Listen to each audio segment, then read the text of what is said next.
Yo, people, what we saying? It's your boy Muzi 13 back with another one. Make sure you guys like, comment, subscribe, all that good stuff. Let's get right into it. So, as you guys know, I always give you guys some quick notes before I get into the preview itself. And this is the Brighton versus Arsenal match preview. So, quick notes. This is going to be 30th match day in the Premier League. So, after this game, there'll be 8 more games left in the Premier League. Arsenal played 44 matches this season in all competitions. We've won 34, drawn 7, lost 3. In the Premier League, however, in the 29 games we've played, we've won 19, drawn 7 and lost 3. We're currently set on 64 points with a plus 36 goal difference, which is the most in the league. We're on track for 84 points, which is 2.21 points per game. I think that will be enough to win the league this year. We're currently 5 points clear at the top of the league, although game in the hand for Manchester City. If we're talking about the reverse fixture, Arsenal beat Brighton 2-1 in the reverse fixture at the Emirates. Arsenal have now won back-to-back games in the league and are aiming to win 3 games in a row for the first time since the end of December in the league. So that kind of shows you how inconsistent we've been lately in the league. There are 9 more games in the league to go, and Arsenal will, as it stands, need to win 8 games and draw 1 to Manchester City to win the league as it currently stands. So this game is going to be very interesting because it's like a quick game, quick turnaround after the game on Sunday. We play Brighton on Wednesday, and it's an opportunity to, at least maintain our spot at the top of the table. Man City play on the same day against Nottingham Forest. They're relegation threatened, so it's going to be a tough game, but they're at home. You expect them to win that game. And we can't expect anyone to do any favors for us. We just have to keep doing what we have to do, win our games, and keep ticking them off. We played Chelsea, got that win. That was important for us to get that 2-1 win.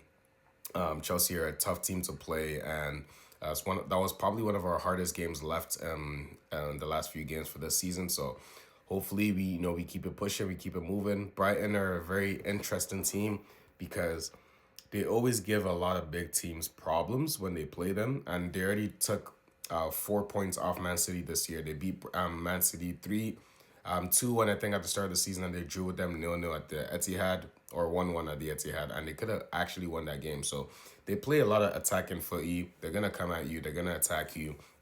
So that gives you space as well to attack them. But it's very important that we learn how to kill these games, kill our chances. And that Chelsea game really frustrated me for one reason. Realistically, that game should have been done in the first half. I'm not going to lie.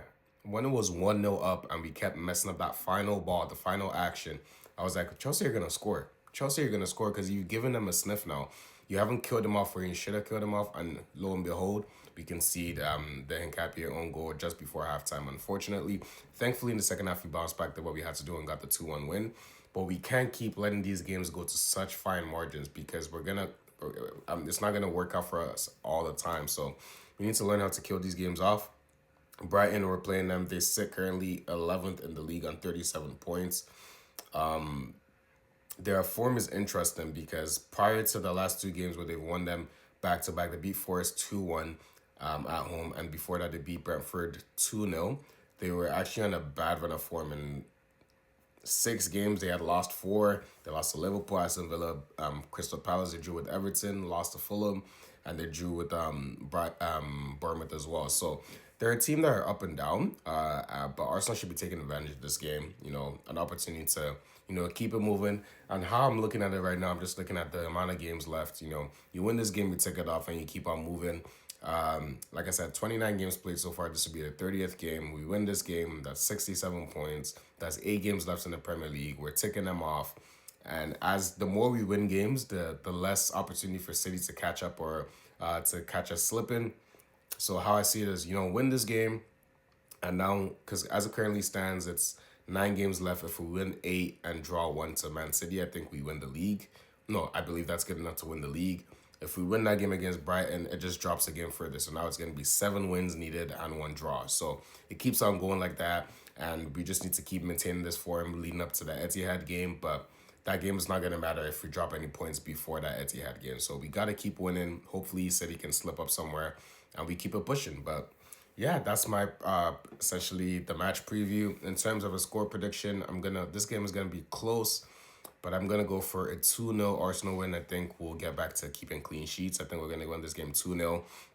Hopefully, Declan Rice is good. Maybe he's better than we feared because he came out with an injury against Chelsea.